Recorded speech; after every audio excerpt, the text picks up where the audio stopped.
Nicholas Cruz, âgé de 19 ans, a ouvert le feu dans les couloirs du lycée Marjory Stoneman Douglas en Floride, faisant 17 morts, dont une majorité d'adolescents. Il a été arrêté 1 heure plus tard. Cette fusillade, l'une des plus meurtrières depuis 30 ans, a ravivé le débat récurrent sur la vente libre des armes que défendent bec et ongle les responsables de la NRA, entendez, le principal lobby américain des armes.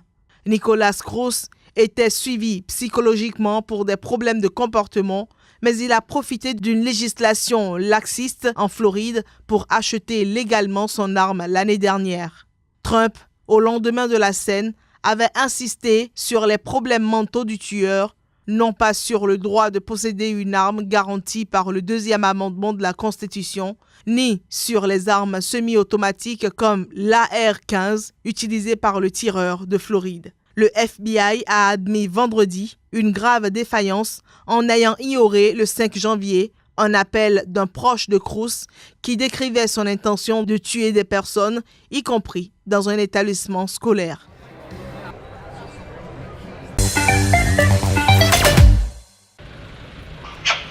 L'État de Rio de Janeiro est en proie à une flambée de la violence. Toute la responsabilité de ces opérations de sécurité a été transférée à l'armée sur décret du président brésilien Michel Temer.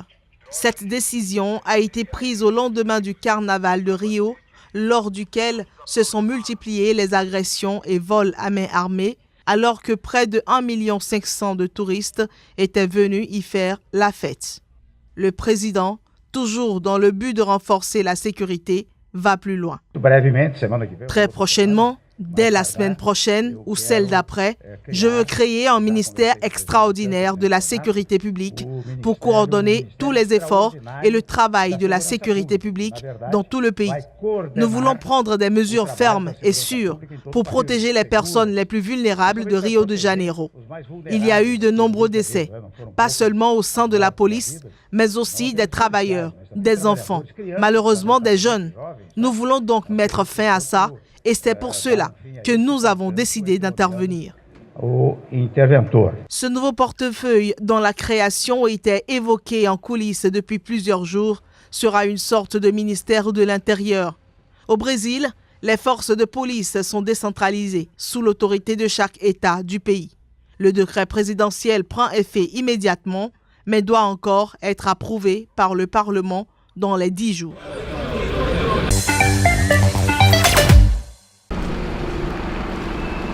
Roland van Houwer-Meren, de nationalité belge, avait dû, avec 2 autres responsables de l'organisation, démissionner. C'était à la suite d'allégations selon lesquelles les 3 hommes avaient acheté les services de jeunes prostituées lors de leur mission en Haïti après le séisme dévastateur de 2010. Roland, la semaine dernière, s'était défendu en affirmant qu'il n'avait pas organisé d'orgie avec de jeunes prostituées en Haïti. Il avait seulement reconnu avoir eu des rapports sexuels avec une femme honorable et mature et maintenu qu'il ne lui avait pas versé d'argent. Or, le rapport interne de 2011, publié lundi, contient une toute autre version. Le responsable belge avait admis avoir eu des rapports avec des prostituées à son domicile haïtien qui étaient financés par Oxfam. L'ONG avait alors choisi de proposer à son responsable en Haïti un départ digne à condition qu'il coopère pleinement avec le reste de l'enquête. L'ONG dit avoir choisi de rendre public ce rapport pour être aussi transparente que possible quant aux décisions prises durant l'enquête. L'organisation s'est également vue reprocher d'avoir laissé les salariés incriminés rejoindre d'autres ONG sans mise en garde. Après Oxfam, Roland van Houwer-Meren avait ainsi rejoint l'ONG française Action contre la faim au Bangladesh. Cette dernière a déploré ne pas avoir été prévenue.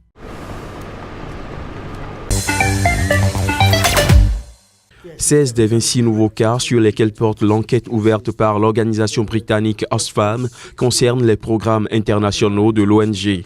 C'est ce qu'a précisé devant les membres d'une commission parlementaire britannique le directeur général d'Oxfam, Mark Goldrin, qui a dit vouloir vraiment que les gens se manifestent. Les responsables d'Oxfam se sont excusés au nom de l'ONG pour son traitement des abus commis en Haïti et pour des déclarations perçues comme des tentatives de minorer les faits. Je ne vais pas retarder le comité, mais je veux juste dire qu'au nom du conseil d'administration d'Oxfam, nous avons honte de ce qui s'est passé en Haïti. Nous ne pensons pas que cela a été bien géré et notre tâche maintenant, ma tâche en tout cas, c'est de veiller à aller de l'avant, d'une manière qui nous assure que nous agissions toujours avec transparence et responsabilité.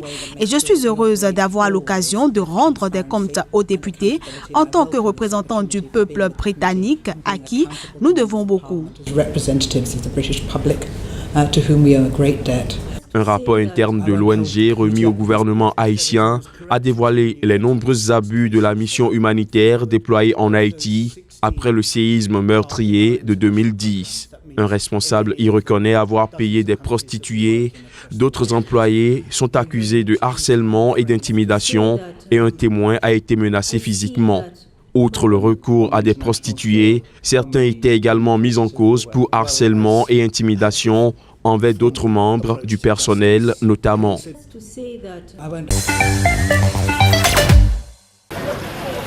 Deux opérations distinctes de sauvetage ont été menées lundi alors que des embarcations dérivaient au large des côtes ouest. Les migrants se trouvaient à bord de deux bateaux pneumatiques dont les moteurs étaient tombés en panne.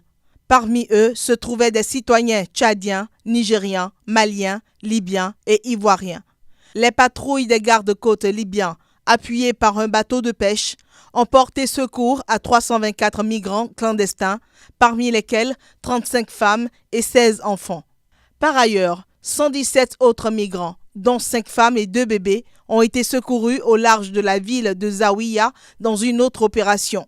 Aucun détail n'a été donné sur le point de départ des embarcations, mais les passeurs organisent généralement les départs depuis l'ouest de la Libye à destination de l'Italie, située à seulement 300 km. Ils ont tous été ramenés vers la capitale.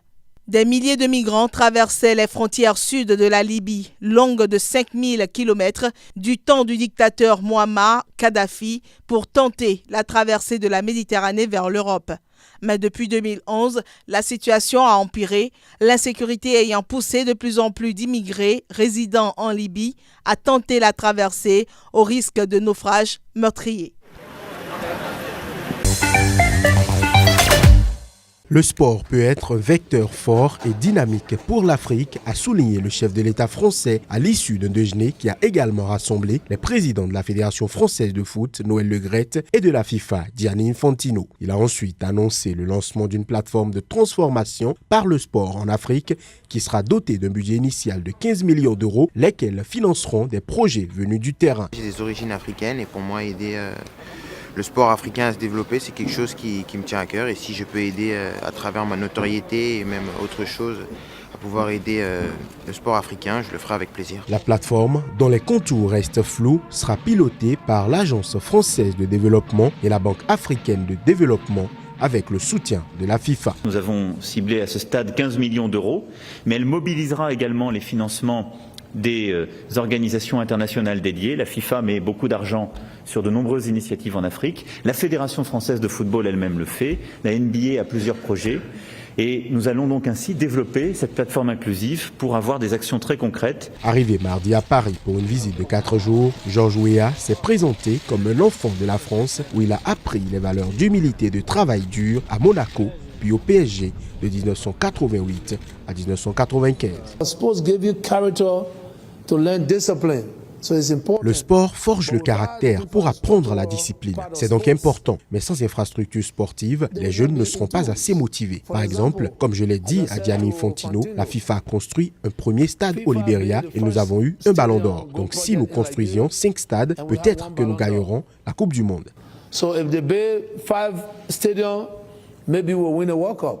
Souvent le football et le sport en général est le reflet comme je dis souvent, d'une société, de l'état de santé d'une société. Donc oui, l'élection de Georges peut vraiment faire changer beaucoup de choses. Élu président fin décembre, il a remercié la France pour le don de 10 millions d'euros annoncé par Emmanuel Macron pour faire face aux défis du Libéria.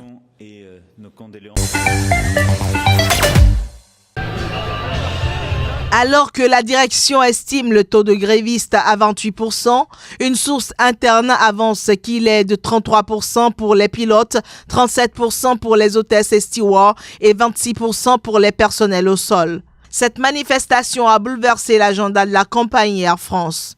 À Nice, 12 vols prévus vers Paris, Lyon, Lille et Toulouse et 12 autres devant atterrir à Nice ont été annulés.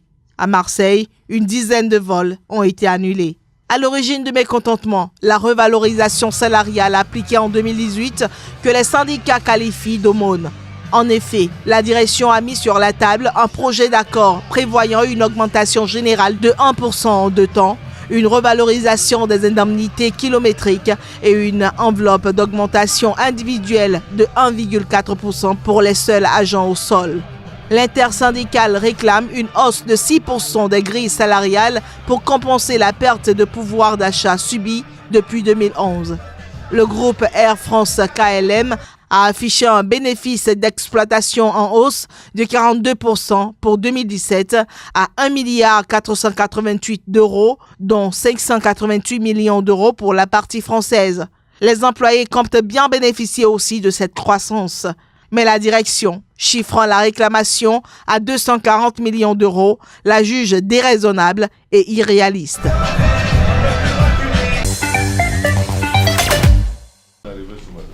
Les chefs d'État des 5 pays du G5 Sahel sont lors de cette conférence de haut niveau appuyée par le président français Emmanuel Macron et la chancelière allemande Angela Merkel. Cette conférence des donateurs rassemble au total 18 dirigeants européens et une dizaine de ministres des Affaires étrangères, dont ceux du Sénégal, d'Arabie Saoudite, de Tunisie, du Maroc ou de Norvège.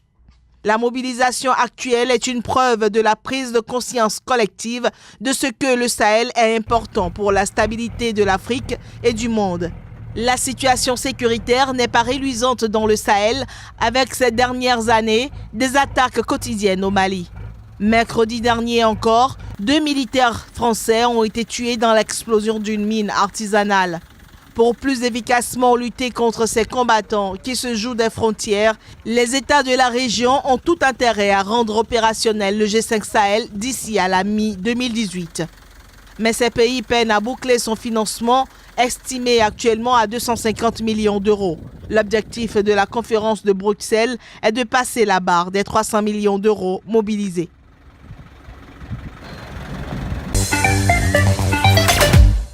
Plusieurs centaines de migrants ont protesté jeudi devant la prison de Saharonim, où selon eux, au moins 12 d'entre eux sont détenus depuis mardi.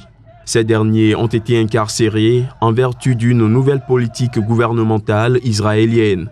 En effet, Israël se prépare à expulser des milliers d'Érythréens et de Soudanais entrés illégalement dans le pays et qui n'ont pas de demande d'asile en cours d'instruction. Ils ont le choix entre partir avant début avril ou aller en prison indéfiniment. Pour dénoncer cette mesure, des centaines de détenus du centre de rétention de migrants d'Olo se sont également mis en grève de la faim depuis mardi dernier. Pourquoi nous faisons une grève de la faim? Parce que le gouvernement d'Israël nous a forcés à rester en prison pour une durée indéfinie. C'est terrible à l'intérieur de la prison de Saharonim. Nous protestons contre cela.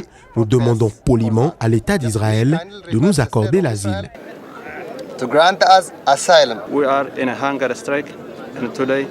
Nous faisons une grève de la faim et nous manifestons pour demander la libération des migrants emprisonnés, qu'ils puissent au moins récupérer leurs effets personnels et demander que les réfugiés soient traités avec humanité, moralité et dignité. Le gouvernement garde secret le nom des pays avec lesquels il se serait entendu pour accueillir les migrants expulsés d'Israël. Les organisations d'aide humanitaire parlent surtout du Rwanda. Les migrants africains sont arrivés très majoritairement après 2007 en s'infiltrant à partir du Sinaï égyptien.